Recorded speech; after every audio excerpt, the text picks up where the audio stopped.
ముఖ్యమంత్రి నారా చంద్రబాబు నాయుడుని అసెంబ్లీలోని ఆయన ఛాంబర్లో బండ్ల గణేష్ కలిశారు. వైసీపీ ప్రభుత్వం చంద్రబాబుపై 2023లో అక్రమ కేసులు బనాయించి జైలుకు పంపింది. సీఎం చంద్రబాబు జైలు నుంచి విడుదలై ముఖ్యమంత్రి అయితే తిరుమలకు పాదయాత్రగా వస్తానని బండ్ల గణేష్ మొక్కుకున్నారు.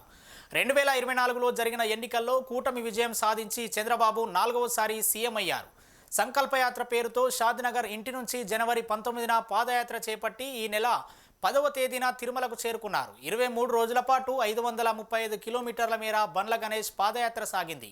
2 రోజుల క్రితం తిరుమల శ్రీ వెంకటేశ్వర స్వామివారిని దర్శించుకొని బండ్ల గణేష్ తన మొక్కును చెల్లించుకున్నారు. ఈ నేపథ్యంలో అమరావతిలో సీఎం చంద్రబాబును కలిశారు. తిరుమల నుంచి తీసుకువచ్చిన శ్రీవారి ప్రసాదాన్ని ముఖ్యమంత్రికి అందజేశారు. బండ్ల గణేష్ను సీఎం చంద్రబాబు ఆత్మీయంగా పలకరించి ఆలింగనం చేసుకున్నారు.